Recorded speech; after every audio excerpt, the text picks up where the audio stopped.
Hi, ഞാൻ ജോവീറ്റ. ഞാൻ CUSAT civil engineering 2025 pass ഔട്ടാണ്. ഇപ്പം അതിനുശേഷം ഗേറ്റ് 2026 എഴുതി ക്വാളിഫൈഡ് ആയിട്ട് ഞാൻ എൻ്റെ ക്യാമ്പസിലേക്ക് വീണ്ടും തിരിച്ചു വന്നിരിക്കുകയാണ്. അയ്യോ, ഒരു മിനിറ്റ് മറന്നുപോയി. നമ്മൾ ചെന്ന സമയത്ത് ഗോകുൽ സാർ ഇങ്ങനെ പറയുമായിരുന്നു, ഡെയിലി ഒരു 10 ക്വസ്റ്റ്യൻ വെച്ചെങ്കിലും ചെയ്യണം. സാർമാരൊക്കെ തുടക്കത്തിലേ പറയുമായിരുന്നു, അതായത് ഫോർമുല ബുക്കൊക്കെ കീപ്പ് ചെയ്ത് പോകണം. അവിടെ നിന്ന് പോന്നപ്പോൾ ഭയങ്കര ഒരു വിഷമമായിരുന്നു. കാരണം അത്രയ്ക്ക് ഇമോഷണലി കണക്റ്റഡ് ആയിരുന്നു അവിടെ എല്ലാവരെയും. ഭയങ്കര അതായത് നമ്മുടെ കൂട്ടത്തിലൊരാളെ പോലെ നിന്നാണ് സാർ പഠിപ്പിക്കുകയൊക്കെ ചെയ്യണത്. ആ ഒരു ടൈമായപ്പോൾ മനസ്സിലായി ഇതൊക്കെ ഇച്ചിരി നേരത്തെ ചെയ്തിരുന്നെങ്കിൽ കൊള്ളായിരുന്നു അന്നേരം തോന്നിയത്. എക്സാം കഴിഞ്ഞിട്ട് അവരോട് പറഞ്ഞു ഞാൻ തോക്കും, ഞാൻ ഒന്നും എഴുതിയിട്ടില്ല. വേണ്ട, എന്നെ കൊല്ലും, എല്ലാം കൂടെ എന്നെ എടുത്തിട്ട് പൊങ്കാലി ഇടും. എനിക്ക് മിസ്സിന്റെ ക്വസ്റ്റ്യൻസ് എന്ന് പറഞ്ഞാൽ അത്രയ്ക്ക് ക്വാളിറ്റി ക്വസ്റ്റ്യൻസ് ആയിരിക്കും. തള്ളല്ല ഉള്ളതാ, അത് ഞാൻ അവിടെയും പറഞ്ഞിരുന്നു. തള്ളല്ല ഉള്ളതാണ്. ഹായ്, ഞാൻ ജോവീറ്റ. ഞാൻ കുസാറ്റ് സിവിൽ എഞ്ചിനീയറിംഗ് 2025 പാസ് ഔട്ടാണ്. ഇപ്പം അതിനുശേഷം ഗേറ്റ് 2026 എഴുതി ക്വാളിഫൈഡ് ആയിട്ട് ഞാൻ എൻ്റെ ക്യാമ്പസിലേക്ക് വീണ്ടും തിരിച്ചു വന്നിരിക്കുകയാണ്. നമ്മൾ കുസാറ്റിൽ പഠിച്ച സമയത്ത് കോളേജ് ലൈഫ് പീക്ക് എൻജോയ് ചെയ്തിട്ടാണ് പോയത്. പക്ഷെ ഇവിടെ നിന്ന് അങ്ങോട്ട് പോകുമ്പോൾ നമ്മൾ ഒരു എക്സാമിന് കോമ്പറ്റേറ്റീവ് എക്സാമിന് പഠിക്കുമ്പോൾ ഒരു ഭയങ്കര പഠിത്തം മാത്രമായിരിക്കും എന്നുള്ളൊരു ചിന്തയിലായിരുന്നു പോയത്. പക്ഷെ അവിടെ ശരിക്കും ഒരു എന്താ പറയുക, ഒരു 5th ഇയർ ഓഫ് കോളേജ് പോലെ ആയിരുന്നു. കാരണം അത്രയ്ക്ക്, അതായത് പഠിത്തം അതേസമയം എൻജോയ്മെൻറ്റ് കൂടെ കൊണ്ടുപോയിട്ട് തന്നെയാണ് നമ്മൾ പഠിച്ചുകൊണ്ടിരുന്നത്. നമ്മളിവിടെ നിന്ന് കുസാറ്റിൽ നിന്ന് അങ്ങോട്ട് പോകുമ്പം ക്ലാസ്സിൽ തന്നെ കുറച്ച് ഫ്രണ്ട്സ് ഉണ്ടായിരുന്നു. അത് കൂടാണ്ട് വേറെ കോളേജിൽ നിന്ന് വന്ന ആൾക്കാരായിട്ടൊക്കെ പതിയെ പതിയെ കമ്പനിയായി. പിന്നെ അവിടെ നിന്ന് അങ്ങോട്ട് നമുക്കിപ്പോൾ പഠിക്കുന്ന സമയത്താണേലും ചെറുതായിട്ടൊന്ന് ഡൗൺ ആയാൽ നമ്മളെ സപ്പോർട്ട് ചെയ്ത് പിടിച്ചു നിർത്താനായിട്ട് നല്ലൊരു ഫ്രണ്ട് സർക്കിൾ അവിടെ ഉണ്ടായിരുന്നു. അത് ഈ സത്യം പറഞ്ഞാൽ നമ്മുടെ ഈ ഒരു ഗേറ്റിൻ്റെ ഫുൾ ആ ഒരു 6 മാസത്തെ കോച്ചിങ് കംപ്ലീറ്റ് ചെയ്യാനായിട്ട് ആ ഒരു ഫ്രണ്ട് സർക്കിൾ നല്ല രീതിയിൽ സപ്പോർട്ട് ചെയ്തിട്ടുണ്ട്. ഫസ്റ്റ് സിവിലിയൻസിൽ ചെന്നപ്പോൾ നിതിൻ സാറിൻ്റെ ക്ലാസ് ആയിരുന്നു ആദ്യം. അപ്പോൾ ഫാക്കൽറ്റീസിൻ്റെ കാര്യം പറയുകയാണെങ്കിൽ നിതിൻ സാറിനല്ല എല്ലാ ഫാക്കൽറ്റീസും ഒന്നിനൊന്ന് മെച്ചമായിട്ട് പഠിപ്പിക്കണം. കാരണം എല്ലാവരും ഫ്രം ദ ബേസാണ് നമ്മൾ പഠിപ്പിച്ചു തുടങ്ങുന്നത്.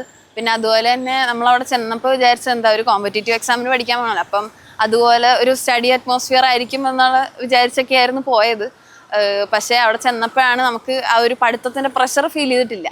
എന്താ, നമ്മൾ എൻജോയ് ചെയ്താണ് പഠിച്ചു പോയത്. അതുകൊണ്ട് തന്നെ ഭയങ്കര ഒരു ഈസായിട്ടുള്ള ഒരു പ്രോസസ്സിൽ കൂടെയാണ് പോയത്. ഫേവററ്റ് ഫാക്കൽറ്റി എന്ന് പറയാനായിട്ട് അങ്ങനെ ഒരാളെടുത്ത് പറയാൻ പറ്റില്ല. കാരണം എന്താ, ഇപ്പം നിതിൻ സാറിൻ്റെ കേസ് പറയുകയാണെങ്കിൽ ഈ പറഞ്ഞ പോലെ ഭയങ്കര എല്ലാ മൈന്യൂട്ട് ഡീറ്റെയിൽസ് എക്സ്പ്ലെയിൻ ചെയ്താണ് സാർ പഠിപ്പിക്കുന്നത്.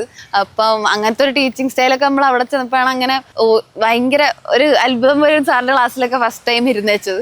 പിന്നെ അഭിജിൻ സാറിൻ്റെ കാര്യം പറയുന്ന സാറൊക്കെ ഭയങ്കര അതായത് നമ്മുടെ കൂട്ടത്തിലൊരാളെ പോലെ നിന്നാണ് സാർ പഠിപ്പിക്കുകയൊക്കെ ചെയ്യണത്. പിന്നെ തുഷാര മിസ്സൊക്കെ നമ്മുടെ സ്വന്തം അമ്മയുടെ പോലെ നിന്നാണ്. കാരണം ഈവൻ ഹോസ്റ്റലിൽ ഇരിക്കുന്ന ആൾക്കാരെ വരെ മിസ്സ് വിളിച്ചു വരുത്തി ക്ലാസ് എവിടെയാടാ ക്ലാസ്സിൽ വാടാ എന്നൊക്കെ പറഞ്ഞ് വിളിച്ചു വരുത്തി മിസ്സ് ക്ലാസ്സിൽ കൊണ്ടുവരും എന്തായാലും. പിന്നെ ജിതിൻ സാറിൻ്റെ പിന്നെ ശ്രീകുട്ടി മിസ്സിൻ്റെ ക്ലാസ്സിൽ ഞാനൊക്കെ കുറേ ഉറക്കം തൂങ്ങിയിട്ടൊക്കെയാണ്. പക്ഷെ എന്നാലും രണ്ടുപേരും അങ്ങനെയൊന്നും വഴക്ക് പറയണ ആ ഒരു മോഡിലോട്ടൊന്നും പോവില്ല. ഇങ്ങനെ വിളിക്കും, നമ്മളെ ജസ്റ്റ് ഒന്ന് പേര് വിളിക്കും. എന്നിട്ട് എന്ന് വെച്ചാൽ ഭയങ്കര അത്രയ്ക്ക് ഒരു സ്ട്രിക്റ്റ് അങ്ങനത്തെ ഒരു രീതിയിലൊന്നും ആരും പോയിട്ടില്ല.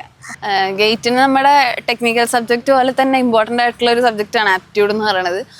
നമ്മൾ ചെന്ന സമയത്ത് ഗോകുൽ സാർ ഇങ്ങനെ പറയുമായിരുന്നു, ഡെയിലി ഒരു 10 ക്വസ്റ്റ്യൻ വെച്ചെങ്കിലും ചെയ്യണം, എന്നാലേ നമ്മൾ വിചാരിക്കുന്ന പോലെ അല്ല എന്നൊക്കെ. പക്ഷെ നമ്മൾ തുടക്കത്തിൽ നമ്മൾ ട്രൈ ചെയ്യും, ഡെയിലി 10 ക്വസ്റ്റ്യൻ വെച്ച് പിന്നെ അങ്ങോട്ട് നമ്മൾ വിട്ടുപോകും പതിയെ. പക്ഷേ നമ്മൾ വിട്ടുപോയാലും നമ്മൾ ഉറപ്പിക്കാനായിട്ട് സിവിലിയൻസിൽ നമുക്ക് എല്ലാ ദിവസവും ഉച്ചയ്ക്ക് കഹൂത്തിൽ ഇത് നടത്തുമായിരുന്നു, ക്വിസ് പോലെ നടത്തുമായിരുന്നു. അപ്പം ക്വിസ് പോലെ ആയതുകൊണ്ട് തന്നെ നമ്മളൊരു ക്ലാസ്സിൻ്റെ അകത്ത് തന്നെ ഒരു ചെറിയൊരു കോമ്പറ്റീഷൻ പോലെ ആയിരിക്കും അത്. അപ്പം എന്നിട്ട് അന്നത്തെ വിന്നേഴ്സിന് ചെറിയ പ്രൈസൊക്കെ കൊടുത്ത് അങ്ങനത്തെ ഒരു ഇതായിരുന്നു.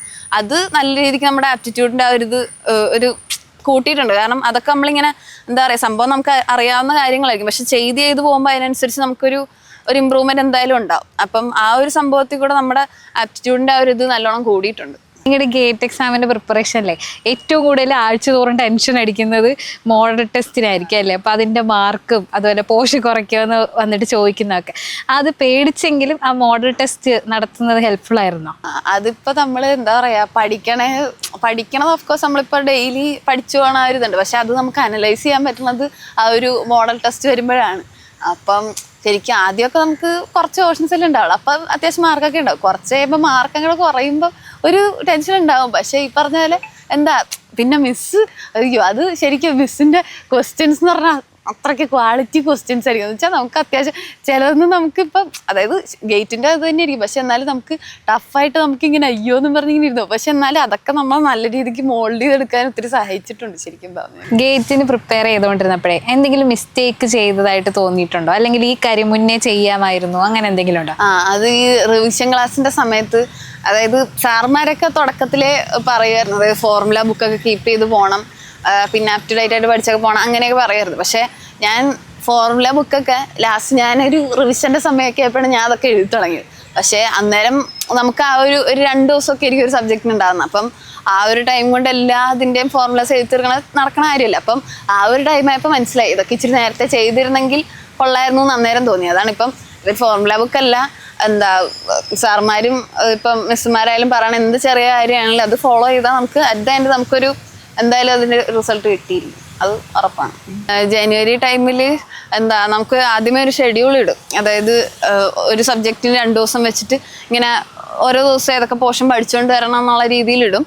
അപ്പം നമ്മൾ അതിൻ്റെ ആ ഒരു തിയറി പോർഷൻസും ബാക്കിയൊക്കെ പഠിച്ചുകൊണ്ട് വന്നാൽ പിന്നെ സാർമാർ നമുക്ക് ക്വസ്റ്റ്യൻസ് തരും. അത് നമ്മളിരുന്ന് ചെയ്യണ ആ ഒരു സ്കീം. അപ്പം നമ്മൾ വൃത്തിക്ക് അതിൻ്റെ പിന്നുള്ള ആ ഒരു തിയറി പോർഷൻസ് ഒക്കെ പഠിച്ചു വന്നു കഴിഞ്ഞാൽ നമ്മൾ ആ ഒരു റിവിഷൻ്റെ ടൈം ആകുമ്പോഴത്തേക്ക് നമുക്ക് നല്ല രീതിയിൽ ഇരുന്ന് ചെയ്യാനൊക്കെ പറ്റും. നമ്മൾ ഇങ്ങനെ ഒരു എക്സാമിന് പഠിക്കാൻ പോകുമ്പോൾ എന്താ കോമ്പറ്റീറ്റീവ് മെൻറ്റാലിറ്റി ഉള്ള ആൾക്കാരായിരിക്കും എന്നൊക്കെ വിചാരിച്ചാണ് പോകുന്നത്. പക്ഷേ അവിടെ നിന്ന് എനിക്ക് കിട്ടിയൊരു ഫ്രണ്ട് സർക്കിൾ എന്ന് പറയുന്നത് ഭയങ്കര ഒരു സപ്പോർട്ടീവ് ആയിട്ടുള്ള, എന്താ നമ്മളൊന്ന് ഡൗൺ ആയിട്ടിരിക്കുമ്പോൾ നമ്മളൊന്ന് മോട്ടിവേറ്റ് ചെയ്ത് നിർത്താൻ പറ്റിയൊരു ഫ്രണ്ട് സർക്കിളായിരുന്നു എനിക്ക് കിട്ടിയിരുന്നത്. അതുകൊണ്ട് തന്നെ അവിടെ നിന്ന് പോന്നപ്പോൾ ഭയങ്കര ഒരു വിഷമമായിരുന്നു, കാരണം അത്രയ്ക്ക് ഇമോഷണലി കണക്റ്റഡ് ആയിരുന്നു അവിടെ എല്ലാവരുമായിട്ട്.